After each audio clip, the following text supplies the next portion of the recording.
करीब 100 साल पहले इंसानों को एक नया दुश्मन मिला, टाइटन्स, जो कि दिखने में इंसानों जैसे ही थे, पर उसका साइज एक नॉर्मल इंसान से काफ़ी बड़ा होता है। टाइटन्स का खाना होता है इंसान, और इन टाइटन्स ने इंसानों को लगभग ख़त्म ही कर दिया था। और इन टाइटन्स से बचने के लिए इंसानों ने 3 दीवारें बनाई थी। सबसे बाहर की दीवार का नाम वॉल मारिया है, सेकेंड वॉल का नाम वॉल रोज़, और सबसे अंदर की वॉल का नाम वॉल सीना है। और जो भी इंसान बच गए थे, वो सभी लोग इन्हीं दीवारों के अंदर रहते हैं। कहानी की शुरुआत में हम एक लड़के को देखते हैं जो एक डरावने सपने को देखकर जाग जाता है। इसका नाम होता है ईरेन, जो कि इस पूरे कहानी का मेन कैरेक्टर है। वहाँ पर एक लड़की आती है जिसका नाम मिकासा होता है। वो लड़की ईरेन के साथ ही उसके घर पर रहती है। वो बोलती है, अब घर चले। उसके बाद वो दोनों घर की ओर जाने लगते हैं। रास्ते में उसे एक सोल्जर मिलता है जिसका नाम हांस होता है। वो ईरेन से बोलता है, क्या बात है, कोई दिक्कत है? लगता है तुम लोग कुछ जरूरी बात कर रहे थे। ईरेन बोलता है, ऐसा कुछ नहीं है, समझे। एरन देखता है कि वो सभी सोल्जर्स पीकर टल्ली हो चुके होते हैं। एरन गुस्से में आकर बोलता है, अगर अपने आप को इतना कमज़ोर समझोगे तो दुश्मन से कैसे लड़ोगे?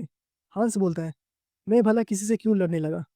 एरन बोलता है, तो क्या सोचा अगर वो दीवार तोड़कर घुस गए? तुम्हारी निगरानी के चक्कर में हम सब मारे जाएंगे।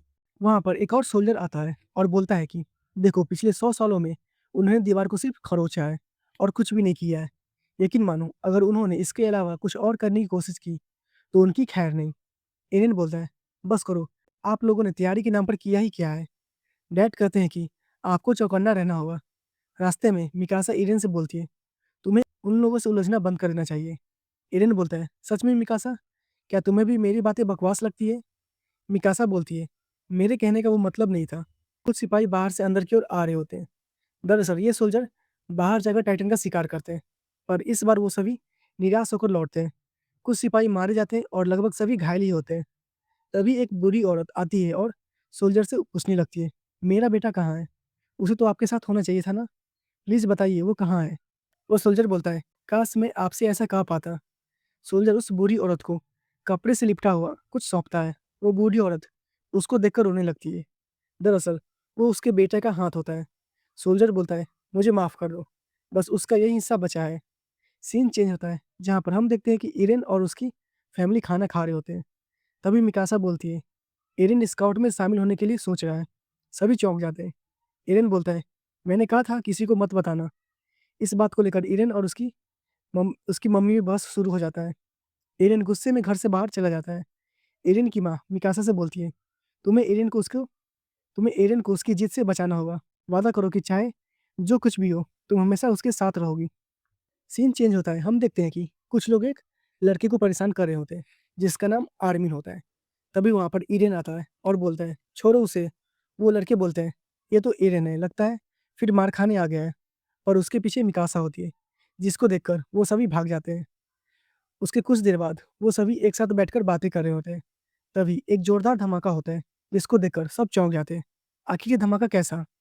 तभी दीवार पर एक हाथ नजर आता है, जिसको देखकर आर्मिन बोलता है, नहीं, ये नहीं हो सकता। वो दीवार 50 फीट ऊंची है। वह बड़ा सा टाइटन एक जोरदार लात मारता है, जिससे दीवार का जो मेन गेट होता है वह पूरी तरह से टूट जाता है, जिससे शहर में बहुत सारी तबाही भी होती है। और उस टूटे हुए दीवार से बहुत सारे टाइटन्स अंदर आने लगते हैं और इंसानों को खाने लगते हैं। एरिन दौड़ता हुआ अपने घर की तरफ जाता है। वो देखता है कि उसकी माँ मलबे में दबी हुई होती है। एरिन और मिकासा अपनी माँ को मलबे से निकालने लगते हैं। तभी एरिन की नज़र एक टाइटन पर पड़ती है, जो एरिन के पास ही आ रहा होता है। एरिन की माँ बोलती है, मुझे यहीं छोड़ दो, तुम यहाँ से भागो एरिन, मिकासा को लेकर जाओ यहाँ से। एरिन अपनी पूरी कोशिश करता है, पर कोई फायदा नहीं होता है। वो टाइटन्स और पास आने लगते हैं। तभी वहाँ पर एक सोल्जर आ जाता है। एरिन की माँ बोलती है, होलैंड, तुम बच्चों को यहाँ से बचाकर ले जाओ। वो सोल्जर बोलता है, डरो मत, हमारे पास अभी और भी रास्ते बाकी है। देखो, मैं एक सोल्जर हूँ और मेरा काम है टाइटन्स को मारना और लोगों की जान बचाना। वो जैसे ही आगे बढ़ता है, टाइटन्स को देखकर वो बुरी तरह से डर जाता है। वो वो वापस आता है और ईरेन मिकासा को लेकर जाने लगता है। वो टाइटन्स आता है और ईरेन की माँ को अपने हाथ में उठा लेता है। इधर ईरेन चिल्ला रहा होता है, छोड़ दो उसे, पर तब तक देर हो चुकी होती है। वो टाइटन्स ईरेन की माँ को खा लेता है। ईरेन अपने मन में बोलता है, और इस तरह सब कुछ बदल गया। उस भयानक मंजर पर हम अपने दिलों में जान चुके थे कि घर पनाह देता है और इंसानियत दगा। सीन चेंज होता है। हम देखते हैं कि हर जगह तबाही और मौत का मंजर होता है। तभी एरन गुस्से में आकर उस सिपाही को एक मुक्का मारता है और बोलता है, तुमने मॉम को वहाँ मरने के लिए अकेला क्यों छोड़ दिया? हम उन्हें बचा सकते थे। तुमने ऐसा क्यों किया? बोलो। वो सोल्जर बोलता है, देखो तुम चाहते तब भी उसको नहीं बचा सकते हो, समझे? तुम बच्चे हो, कमज़ोर हो अभी। और मैं बहुत ही डर गया था। जब वो मेरे करीब आया, मैं डर गया था और तुम्हारी माँ मारी गई क्योंकि मैं बहुत डरपोक हूँ। मुझे माफ़ कर देना।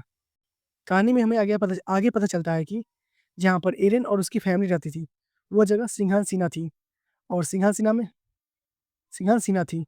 सिंघाल में हर जगह तबाही का मंज़र होता है। बचे हुए लोगों को सिंघाल के रास्ते से वॉल मारिया के अंदर ले जाया जाता है। एरन और मिकासा भी एक शिप में बैठ जाते हैं। सोल्जर्स टाइटन का सामना करते हैं, पर उससे कुछ फ़ायदा नहीं होता है। सभी टाइटन्स वॉल मारिया के मेन गेट के तरफ जाने लगते हैं। सोल्जर्स मेन गेट को बंद करने लगते हैं ताकि टाइटन्स वॉल मारिया के अंदर ना आ जाए। पर वही वही टाइटन्स आ जाता है जिसने दीवार को तोड़ा था। वो टाइटन दौड़ता हुआ आता है, वॉल मारिया के अंदर मेन गेट को तोड़ देता है, जिससे सभी टाइटन्स वॉल मारिया के अंदर आने लगते हैं।